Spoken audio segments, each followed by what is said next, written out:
Alright, hey everybody, welcome back for chapter 10 of Banner in the Sky by James Ramsey Ullman.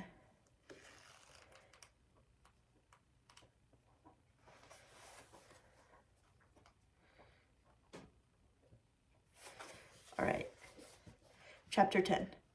3 to make ready. High on the mountainside, the avalanche poured down in white billows. The three climbers caught in its path were tossed like ships in a storming sea. Instinctively, Rudy struck out like a swimmer, struggling to keep near the surface of the flowing tide. But the tide was too strong. It threw him head over heels, flinging his arms and legs about as if he were no more than a rag doll. Its deep roaring drummed in his ears. He seemed to be spinning through space. And then suddenly, the spinning had stopped. The roaring was gone. He lay still. All around him, the snow was still. He lay motionless in a tomb of white silence. Once again, his mountaineer's instinct had come into play. And this time, it probably saved his life. At the last instant before coming to rest, he had thrown his bent arm over his face, and its protection left a tiny pocket of air for his nose and mouth. For the moment, at least, he could breathe. When he opened his eyes, the snow brushed the lids, but he was nevertheless able to see a little.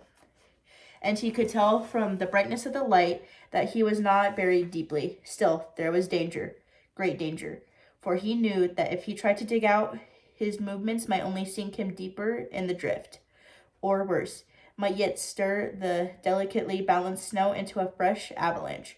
For a while he lay motionless, listening for sounds of others. But there was only the white silence. He thought of trying to cry out, but in the same instant knew that his strongest effort would be no more than a whisper. There was nothing for it. He had to move. He was lying on his back with his head down the slope at a lower level than his feet, and his first attempt was at least to get up even. This he managed at last, by a series of careful twists and wiggles. Then he set about raising himself still higher. Once again he used a swimmer's motions, this time a sort of backstroke, pushing the drifts down and away from him. And slowly he made progress. His body, though encased in snow, was soon wet with sweat from his efforts. No longer able to keep his arm above his face, he was sometimes close to suffocation. Now and then the snow shifted beneath him, and he lost a few precious inches that he had gained. But it did not give way altogether, and it did not avalanche. Gradually he worked his way upward, until at last the great moment came when his head broke the snow's surface. A dazzle of light filled his eyes. A rush of air filled his lungs. In another few moments he had maneuvered himself into a standing position, still, hip deep in the snow, but upright in control of himself, able to move and function. Looking down, he realized with astonishment that he still held his axe in his hand. He rubbed the white veil from his eyes and gazed around at the tumbled drifts. The others, where were they? Where were the others? The two lengths of the rope that joined him to them disappeared in the snow in opposite directions, and there was no sign of where or how deep their ends might be. Grimly, almost desperately, Rudy pulled at one of the lengths and dug at the snow around it, and then in the next moment saw a flood of relief that there was no further need to. For suddenly, a few yards off, there was movement on the slope.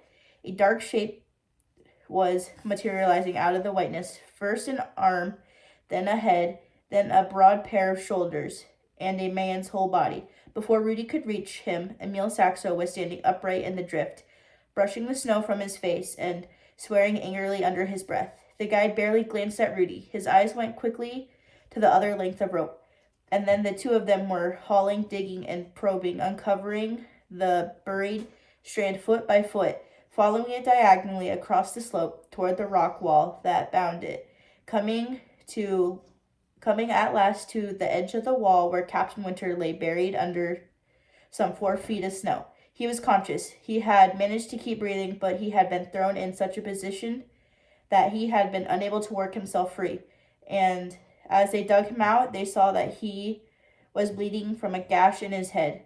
He had been flung, he said, against one of the rocks on the wall, but luckily it had been only a glancing blow. It was nothing, he assured them. He would be all right. But as they sat on the ledge of the wall, resting, the blood still dripped down across his forehead and cheek, and presently Saxo took a cloth from his pack and made it into a rough head bandage. It's nothing, I tell you, nothing, Winter insisted, and after a few minutes he seemed wholly himself again. Was Rudy all right, he asked. Yes, the boy assured him. And Saxo? Yes, the guide was all right, too. It was stupid, trying such a slope in the afternoon sun, the Englishman said ruefully. Ja, it was stupid, Saxo agreed. The old citadel is a fierce one. Ja, it is a fierce one. There was no question of going higher that day. Apart from their mishap, the sun was already low over the western ridge, and they had neither food nor shelter for a night out. Circling the avalanche area, they reached the bottom of the slope and then worked their way through the icefall and down the upper glacier. Though they moved far more swiftly than on the ascent, darkness had already fallen when they reached the hut. They built a fire, and while their supper cooked, Rudy sat watching the flames. Then the next thing he knew, someone was speaking his name. His eyes jerked open, and Winter was standing before him smiling, as he held out a plate and cup. Tired, eh, boy? He said. No, sir, Rudy assured him. But he was tired, bone-tired. The previous sleepless night and the long day's climbing had at last caught up with him, and it was all he could do to keep his eyes open while he ate his food. 10 minutes later, he was lying on the straw in a corner of the hut. Captain Winter and Saxo sat at the table, talking, and he wanted to join them, or at least listen to them, but his body could not move, his ears could not hear, his eyes could not see. Beyond his closed lids, the fire flickered dimly. Then it was dark. And then it was light. The sun was shining again. A fire was blazing in the hearth, and Winter and Saxo were sitting at the table. I have overslept, Rudy thought as he bounded up. The two men glanced at him, and Winter smiled. Good sleep, he asked. Yes, sir. Rested? Yes, sir. And then this time it was the truth. All his tiredness was gone. He was ready for the day and the day's work. Ready for anything. Leaving the hut, he splashed his face and hands in the nearby stream. Then back inside, he ate his breakfast. The two men were still at the table talking. Or rather, at the moment, Captain Winter was talking, and Saxo was listening. The Englishman looked somewhat the worse for wear. Blood had soaked through the bandage which he still wore around his head, and his face appeared drawn under its layers of subtle and windburn. But if the flesh was a bit battered, nothing had happened to the bright flame of his spirit. His voice was strong and sure, his eyes gray and gleaming, as he spoke of the goals and problems that lay ahead. Even after what happened yesterday, he was saying, I'm convinced that the snow slope is the best approach to the mountain. Now that we've cut the steps in the glacier and know the best route through the icefall, we can get up to it in half the time. And until afternoon, there's no danger of avalanche. Once we reach the ridge, it will be simply straightforward rock climbing for the next few hours. Perhaps there'll be a few tricky stretches, but they shouldn't bother us. We know it can be done because it's been done before. His eyes shifted briefly to Rudy and then away again. It's at the base of the fortress, he went on. That thing will get interesting. For from there on, we're on our own. A lot of people, of course, think that there's no way past the fortress, but there has to be, and it's up to us to find it. My own hunch is that it won't be straight up and over, but off to the left, to the south of the ridge. Up to this point, Saxo had listened silently, his broad face expressions, but now, suddenly, for the first time, he spoke.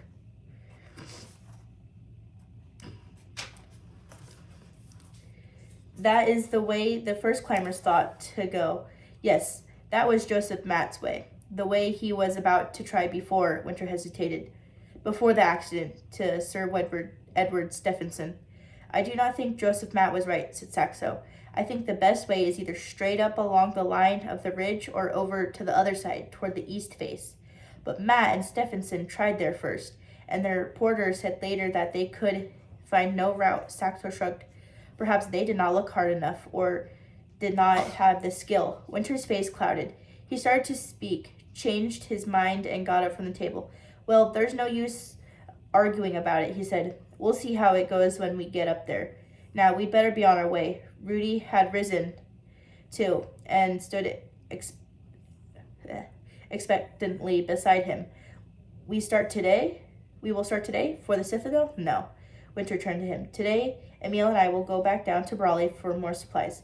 We'll have to spend at least one night on the mountain, maybe two, and we'll need tents, food, and other things. Tonight, we'll stay in Brawley and come up again tomorrow morning. The next day, if the weather's good, we'll make our start. Emil and I, he had said. Rudy looked at him questioningly. And I, sir? I will go down with you, too? Winter shook his head. There's no point in that. You will go down to Kirtle. To Kirtle? Yes, there's not enough food here, even for one person. And you can bring up some of your own. And also there's a thing that's been on my mind ever since you came up here. I'd like you to make one last try with your uncle. With my uncle? Yes, to persuade him to come, too, to join us. But if he allowed you to come, he can no longer be so strongly against it. Tell him that we found a way, or at least a beginning. That now at last is the chance, the big chance, and that I ask him to come with us. Rudy stood motionless, speechless. His body and mind seemed frozen. He was scared, even aware of the movement beside him, and Saxo rose and faced Winter. Come with us, the guide repeated. Who is to come with us? The boy's uncle, Franz Lerner. From Kirtle? Yes, from Kirtle. Saxo shook his head. No, that cannot be. I cannot agree to that. Cannot agree to it? What do you mean? I am a man of Brawley, and man of Brawley does not climb with a Kirtler. Not climb with a Kirtler? That's ridiculous. Franz Lerner is one of the best guides in Switzerland. I've made dozens of climbs with him. On the Weserhorn, the Dom, the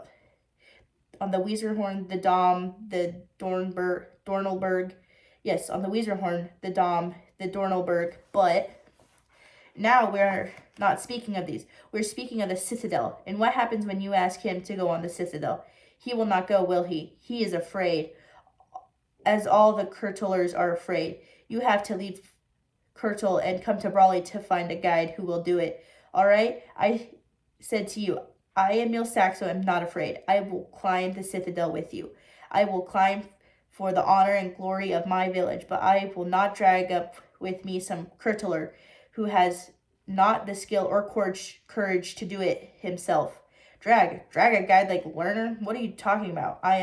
You're talking nonsense. That's what. Winter's voice was sharp. His eyes were suddenly angry, like a stupid provincial villager who can't think beyond his own doorstep. So Franz Lerner is not from Brawley, but from Kirtle. What of it? Does that make him any worse?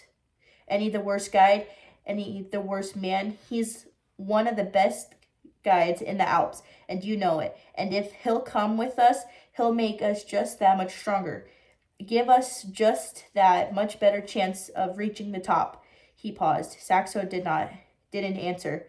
The guide's broad face was set in stubborn lines, and his small eyes were fixed on the floor. When Winter spoke again, his voice was no longer angry, but quite earnest. Look, Emil, he said, you want to climb the Citadel. You've dreamed of it for years. You've told me so, and so have I. Ever since I can remember, I've said to myself, if there is one thing you must do in your life, it is to climb this wonderful, terrible mountain that no man has ever conquered, all right? I want to climb it. So do you. So does this boy here, and his uncle. Yes, I know Lerner refuses to come. He's superstitious, full of old taboos and traditions, but in his heart, he wants to. And now I think he'll come. You're a big man, Saxo. Big in body, be big in mind, too. Forget your prejudice. Hate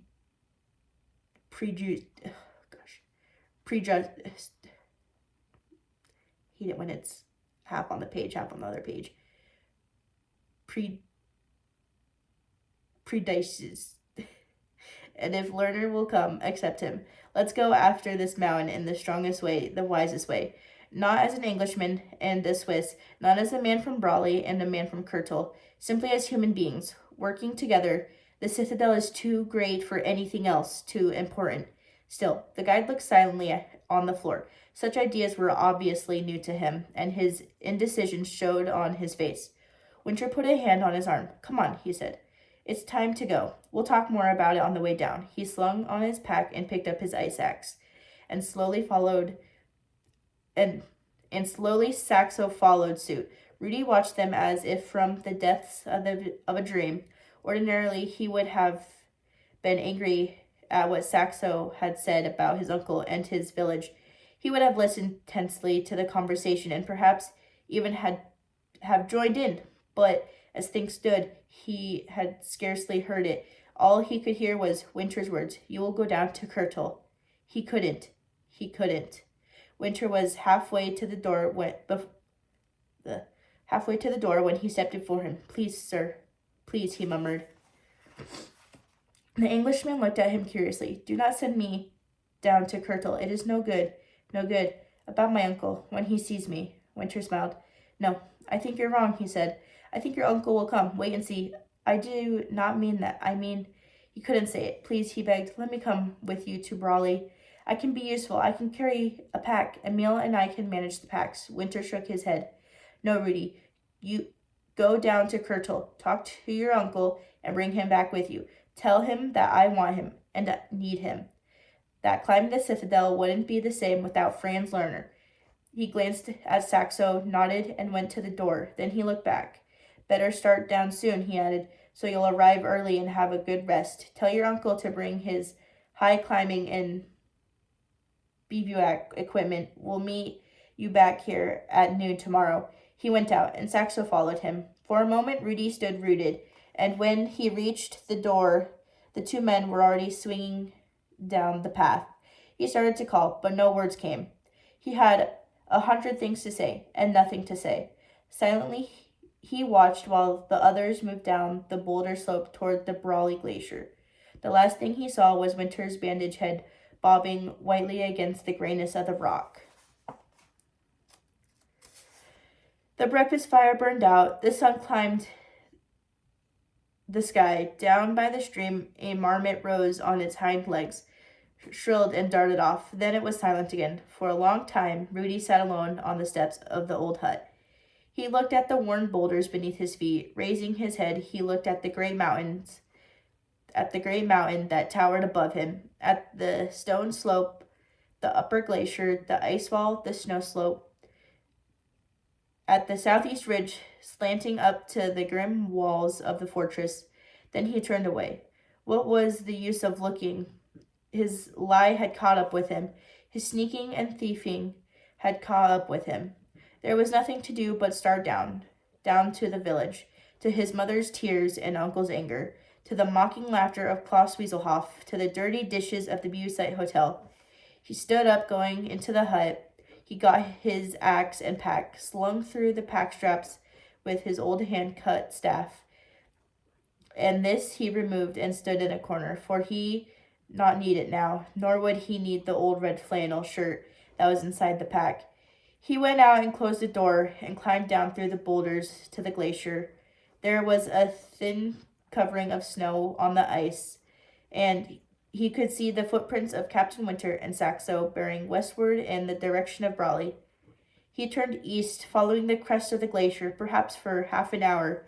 He moved on with slow mechanical steps, and then he stopped, for he had reached another turning-off place. Directly ahead, the main stream of the Blue Glacier dropped steeply downward to the boulder slopes. The lower hut, the tree line, the valley. To the left, climbing higher, was the upper tributary they had followed the previous day. At its apex was the Bergenstrunde. Beyond the Bergenstrunde, the icefall. Beyond the icefall, the snow slope. Beyond the snow slope, the citadel. For several minutes, Rudy stood there motionless. Then he turned left. And that's the end of chapter 10. I hope you enjoyed. Bye, everyone.